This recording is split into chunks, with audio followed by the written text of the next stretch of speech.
If we don't expand our imagination, justification for being what you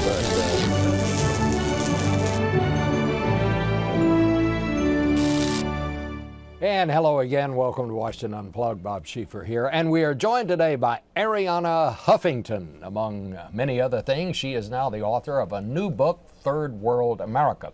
We'll hear her thoughts on that and what she says is the dying breed in America, the middle class. Then we'll be joined by our CBS News political consultants Marc Ambinder and John Dickerson for a look ahead at This Week in Politics. Arianna's going to hang around for that. And then our very own Lara Logan is going to sit down with my trip to Al-Qaeda filmmaker Lawrence Wright. But first, Arianna Huffington, and thank you for joining us. The book is Third World America, and I've got to say, it starts out with a provocative subtitle, How Our Politicians Are Abandoning the Middle Class and Betraying the American Dream. Arianna, this is so unlike you to put things in such stark terms. Why'd you call it Third World America? I know it's a jarring phrase. You know, it's a phrase that doesn't seem to go with America, the America we know and love. And I, as an immigrant, you know, this accent is for real. I grew up believing in the American dream. I remember going to school every day, going by a statue of President Truman, who personified, you know, American generosity, the Marshall Plan, a better life. And now what's happened is that for millions of American middle-class families, that is no longer the case. Upward mobility has been replaced by downward mobility. We have 100 million people right now who are doing less well than their parents were at the same age. 2/3 of the American people now believe that their children will not do as well as they are doing. The data are stunning. You know, 26 million people unemployed or underemployed. This year we're going to have 3 million homes foreclosed. Every 30 seconds somebody goes bankrupt. But in the book I have more stories as well as data, because I think it's the stories that capture what's happening. Well, what you say, and again, another provocative accusation, as it were, you say the fix is in and the game is rigged. What do you mean by that? Well, what I mean is that right now, powerful public special interests buy public policy. We saw what happened with the bailout. Yes, we had to bail out Wall Street to save the financial system, but did we have to do it the way we did, without conditions, without strings attached, with Goldman Sachs getting 100 cents to the dollar? I have friends of mine who sleep with a copy of Ayn Rand's Fountainhead under their pillows, who are really upset about this. The point I'm making in the book, Bob, is that this is not a left-right debate. This is beyond left and right.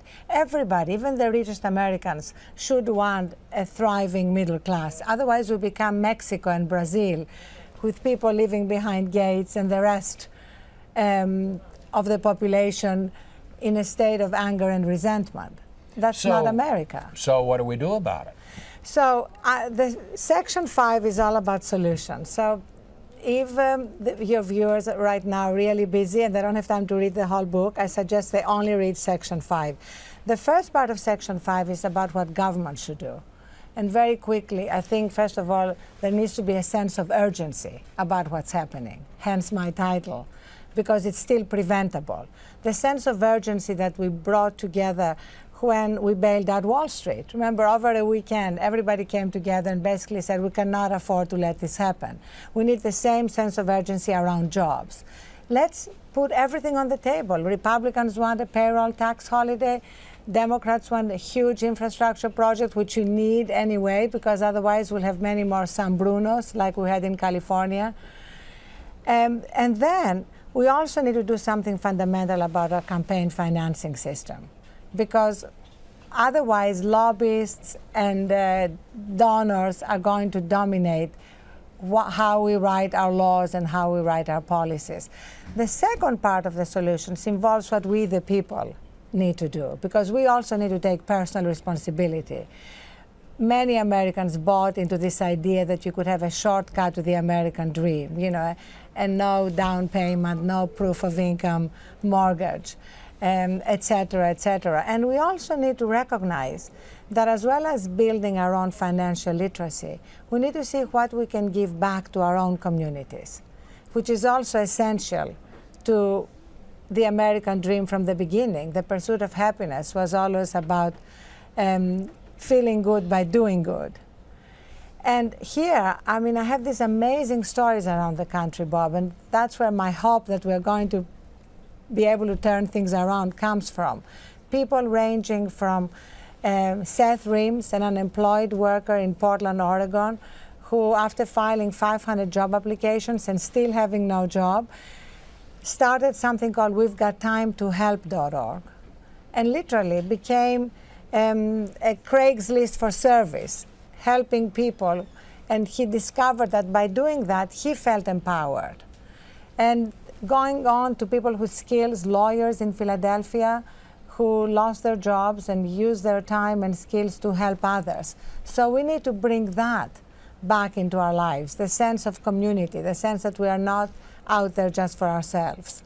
It is a fine book. It is well worth the read. You put out a lot on the table, and I think you're absolutely right. There are things the government needs to do. There are things that both parties need to do, but there are also things that people, just folks out there, need to do, which are actually possible. Exactly. If you can kind of focus on it. Well, I wish you the best in this book, Arianna, and I hope you'll stay around now for our little discussion. We're going to bring in Marc Ambinder and John Dickerson, two of the best. On Mondays, John, we always talk about the week ahead in politics. We had a fairly busy weekend. We had a very interesting week last week. So what's ahead? Well, what's ahead for the president is he's going to be in Des Moines, Iowa. He's going to be in Madison, Wisconsin. They're going to have a big rally at a college there, and then they're going to send it out to colleges all over the country in an attempt to get the president to try and turn out the base in the Democratic Party. And he will make a new case. He's made a lot of different ones over the last many months about why Democrats should be elected. But he's going to go back to that enthusiasm he created in 2008 and try and find it again, rub together whatever he can to rekindle some kind of energy inside the Democratic base. Is that really possible, Marc? Because as we've seen, and I mean, even President Clinton admitted it on Face the Nation the other day, the president sort of lost his groove there for a while. Now he says he thinks he's getting it back, but he's having a really hard time out there. And the people who are most affected by this recession, by this downturn, are the people who he turned out for the first time in 2008. Younger voters, recent college graduates who are having a devil of a time getting a job, having to move back in with their parents, having to stay in extended stay hotels. You could call them Obamavilles. There's so many young people who are qualified for just don't have jobs. The disaffection is not simply, well, Obama promised didn't do that. They're living reality on a daily basis now. That's quite different than what they were living a few years ago. So it's going to be tough, not just from a enthusiasm perspective, but to really change their minds that the country is on a direction that's different. So where do you see this presidency going, Arianna? Can he get his groove back? Well, first of all, I completely agree with John and Marc, and this is really the president's constituency.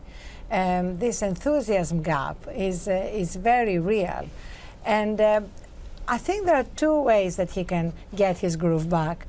One of them is to bring that sense of urgency to what's happening and change personnel, which he's beginning to do. Because while Larry Summers was in charge of economic policy, it was going to be very hard to make the middle class his North Star, which is what David Plouffe claimed was the case during the campaign. But the other thing is, remember, during the campaign, he really appealed to the better angels of our nature. He appealed to this call to service. He appealed to what we can do. You remember he kept saying, this is not just about me, this is about what we can all do together. And that rhetoric is gone. He needs to bring it back because this is not costing any money. The call to service is deficit neutral.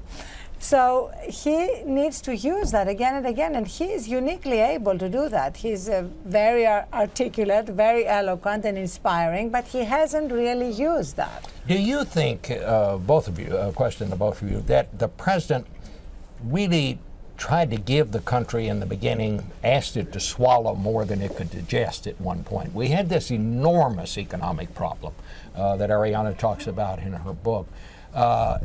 he tried to attack that and at the same time presented this health care proposal. Do you think in retrospect he might have been better off had he put off the health care, or at least part of it, until he had made more of an attack on the economic situation? In retrospect, that seems to be the case. You know, what they thought was, and at the time when you talked to them, they spent the first 4 months talking about the economy, and they thought, okay, we've done what we need to do, and it's going to work. By January and February of the election year, it's going to be kicking in. We will start being able to go out there and say, all these great things have happened. They just misread the economy. And so, thinking things were going to be better, they thought, okay, well, now we can begin this thing we promised, and it'll be fine to go forward with this because we'll be able to claim that credit on the economy. So they just fundamentally misread where the country would be. What do you think, In Marc? doing their best not to let their agenda be overtaken by events, they became overtaken by events. And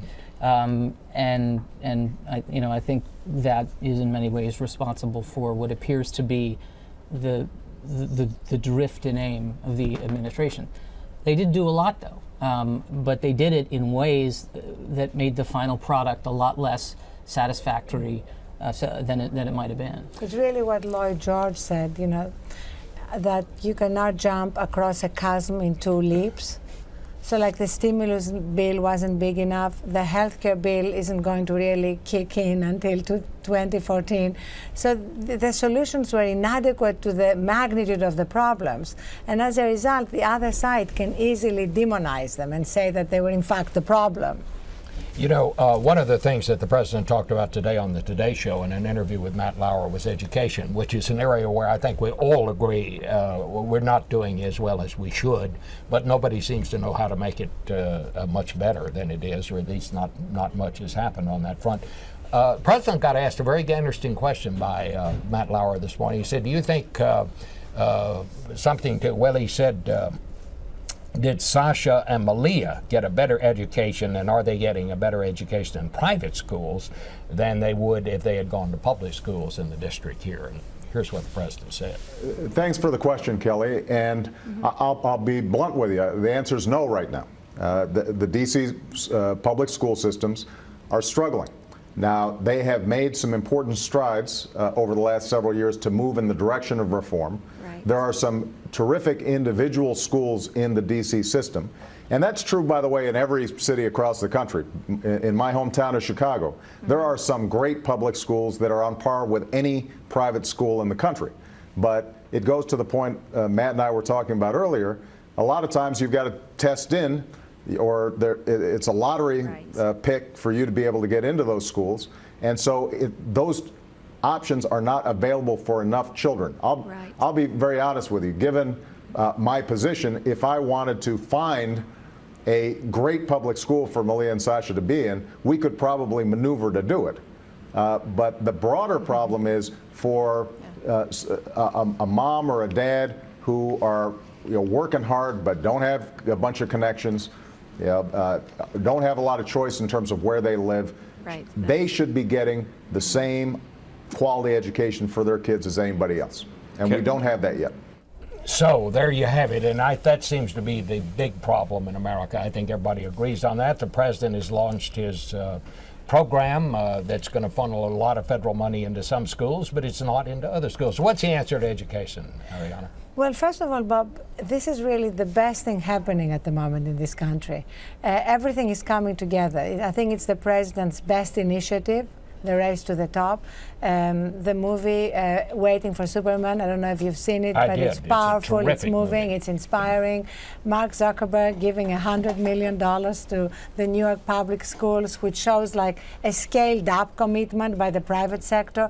This could really be a beyond left and right moment, where we could really have that tipping point we've been waiting for, and where you see many liberals taking on the teachers' unions, and you see many conservatives being willing to acknowledge that the education is the gateway opportunity to the American dream, and we cannot afford to continue to have a third of our children dropping out. Quickly, guys. In some ways, it's like the Middle East peace talks of American politics. The grand bargain in outline we see, which is we have to make the teaching profession much more attractive and find ways to reward good teachers.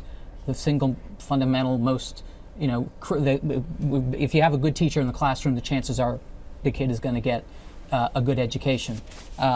Figuring out how to do that is tough. The relationship to watch is President Obama and the head of the American Federation of Teachers, Randi Weingarten. Very, very savvy, and she understands what's going on. She's struggling within her own union to reform, but she also acknowledges the reality. But I agree with Arianna. Everything seems to be coming together in a unique way, even with Republicans perhaps in control of the House. This is something that could get done. What Waiting for Superman, the point they make is that there is a chapter 5 to the education problem. As in Arianna's book, there are solutions. We now know what they are. And if we all focus on them, we sort of agree on what they are. There's so many problems where everybody's fussing around and can't find a solution. There is an actual solution to the education problem. People are focused on it. That's actually, as bad as things are, a pretty good path to be on for an intractable issue like this. You know, it all goes back to the fact that for so many years in this country, we got very good teachers and we didn't have to pay them anything, because in those days, women, there was no other place they could work except be a nurse. And then when other jobs opened up for women and salaries went up, they pursued the higher salaries many times. We're only now coming to focus on that. If we're going to have good teachers, we're going to have to pay them. That's one of the things we're going to have to do. And figure out how to get rid of bad teachers. And figure out how to get rid of bad teachers. So in a that way is that's key. right. That is key, because you know the data are stunning. When you have 1 in 2,500 teachers loses his or her job based on bad performance, compared to 1 in 55 doctors and 1 in 65 lawyers. I mean, that obviously doesn't make any sense. Yep. All right. Well, thank you all very much for a really good discussion. And finally today, Lara Logan had an incredible piece last night on 60 Minutes from the border of Afghanistan and Pakistan. She's no stranger to that region. She's reported from the Middle East for years. She recently sat down with another Middle East expert, Lawrence Wright. He is the author of The Looming Tower, also behind the new HBO film, My Trip to Al-Qaeda. Take a look at the visit that he played on Washington Unplugged. Here's Lara's interview. I'm joined by Lawrence Wright. His film, My Trip to Al-Qaeda, premieres on HBO this September and recently received widespread acclaim at the Tribeca Film Festival in New York. You never know when your life is going to change forever. Mine changed in 1969. When I came to Egypt to teach at the American University in Cairo. As it happens, Muhammad Atta, the leader of the hijackers on 9/11, studied English at the American University. I'm told he was a good student. It was after my time there. What do you think is, the most important thing you want audiences to take away from this? I want people to try to understand where these radicals came from, what motivates them, and also how this event, this terrible tragedy, has changed us as a people. How do you think it's changed you? It was a hard experience for me. I mean, like every American, I was wounded and grieving after 9/11, and so when I went into the Middle East to research this, it was really difficult to hang on to my journalistic neutrality. I found myself struggling with a lot of emotions, a lot of anger, a lot of grief, and also confronting this cultural denial that was so present in the region at that time, which was also very upsetting to me. And I had to sort through a lot of those emotions in the writing of the play and the movie. What do you think is the most important conclusion, and cause that you feel that at the very least, Americans should recognize that this is something of a motivating factor? This is what drives this kind of extremism. It doesn't justify it, but at least it helps you understand what drives it.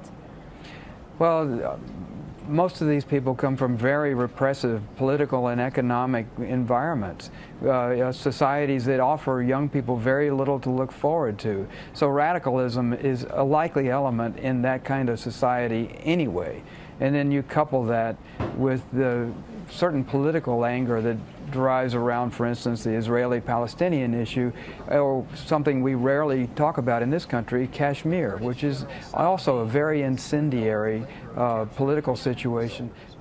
And yet, you know what's interesting about what you say is absolutely in societies like this with repressive governments where there's little hope for young people, it's not just poor young people that are joining the ranks of these extremists. There are qualified professionals, doctors, pediatricians, you know, teachers, professors. How do you explain that element, do you think? You know, Al-Qaeda is really, from the beginning, a very professional organization, and so you're right to observe that. Part of the frustration, I think, for instance, in Cairo, a school teacher makes about $25 or $30 a month. A professor at the university, maybe $100 a month. So people who start off with well-educated, with aspirations, their hopes are really cut off. Your book that inspired this film, that it's based on, was written in 2007. Do you feel it's just as relevant today or more relevant? I mean, how does it fit now into the current dynamic? Well, unfortunately, in the Middle East, things change very slowly. And so the cycle is still stuck where it was when I took the needle off in 2007. It's just not, it's not moving, it's not progressing. I think the level of frustration is rising. Political radicalism is still an element, so little has changed. There was a moment during one of your interviews where, help me here, so in case I don't remember it exactly correctly, but you considered whether you should be sort of reaching down and picking up your notebook or picking up a weapon. Yeah, if I had the chance to interview Osama bin Laden, the question that I posed to myself many times, because it wasn't out of the question. He's spoken to the Western press in the past. That's right. And suppose I had that opportunity. What would be my greater obligation? Would it be to conduct the interview or just pick up the bread knife and kill him? You know, as an American, that might be the appropriate response. As a reporter, it wouldn't be. So I have not had to have that encounter with myself in real life, but only in my imagination. And where do you end up? What do you think you'd do? I think I would probably get the interview and then kill him. Well, that's fascinating and a very good place to end it. Lawrence, thank you so much. Very kind of you to give us time today, and I'll tell everybody out there to see the movie, buy the book, and to learn something. Thank you so much. Thank you. It was a pleasure. And that is Washington Unplugged for today on CBSNews.com. For an extended version of Lara Logan's interview with Lawrence Wright, you can go to CBSNews.com. Thanks to all of our guests here today for being with us. We'll see you next time, right here on Washington Unplugged. Have a good day. If we don't expand our imagination, Justification for being what you are.